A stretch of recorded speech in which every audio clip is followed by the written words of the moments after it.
ইতালির রোম থেকে আসা ঢাকাগামী বিমান বাংলাদেশ এয়ারলাইন্সের একটি ফ্লাইটে বোমা হামলার হুমকি দেওয়া হয়েছে। বুধবার ভোরে ঢাকার হজরত শাহজালাল আন্তর্জাতিক বিমানবন্দরে ফোন করে এই হুমকি দেওয়া হয়। বিমানবন্দরের নির্বাহী পরিচালক গ্রুপ ক্যাপ্টেন কামরুল ইসলাম বলেন, খবর পাওয়ার সঙ্গে সঙ্গে বিমানবন্দরে সর্বোচ্চ সতর্কতা জারি করা হয়। পরে সকাল 9:30টার দিকে বিমানটি ঢাকায় অবতরণ করে। এ সময় বিমান বাহিনীর সদস্যরা নিরাপত্তার সঙ্গে যাত্রীদের নামিয়ে আনেন।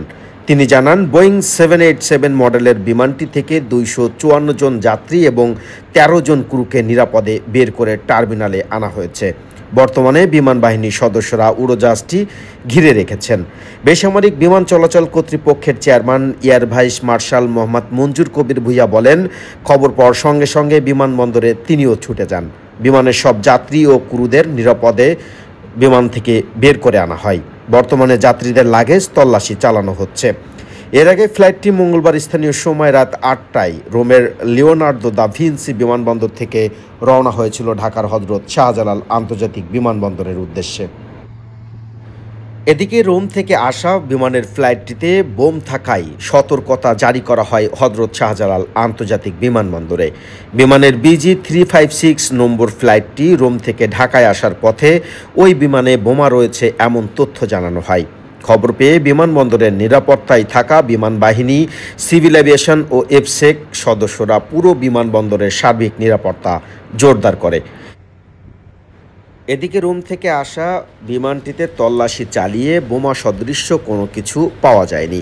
বুধবার 12:30টার দিকে হজরত শাহজালাল আন্তর্জাতিক বিমানবন্দরের নির্বাহী পরিচালক গ্রুপ ক্যাপ্টেন মোহাম্মদ কামরুল ইসলাম এই তথ্য নিশ্চিত করেন।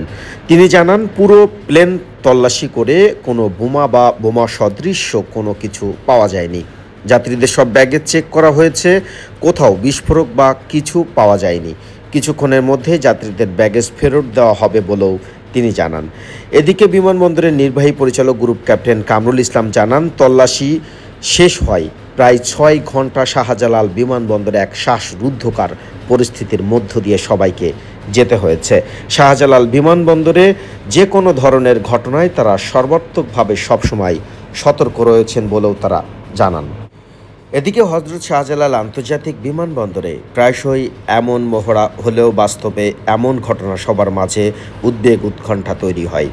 পরিস্থিতি মোকাবেলায় নিজেরা সর্বাত্মক প্রস্তুতি নিতে থাকেন সবাই। অপেক্ষায় থাকেন কখন ফ্লাইটটি অবতরণ করবে। অবশেষে সকাল 9:35 ফ্লাইটটি জরুরি অবতরণের পরপরই গ্রুপ ক্যাপ্টেন কামরুল ইসলামের নেতৃত্বে শুরু হয় তৎপরতা। প্রথমে ফ্লাইটের ভেতর থেকে 2 শতাধিক যাত্রী, ক্রুসহ সবাইকে নিরাপদে বের করে সরিয়ে নেওয়া হয়। এরপর শুরু হয় তল্লাশি অভিযান। শেষ পর্যন্ত বিমানের ভেতরে কোনো কিছুই পাওয়া যায়নি। স্বস্তির নিঃশ্বাস মেলে শাহজালাল বিমানবন্দরে।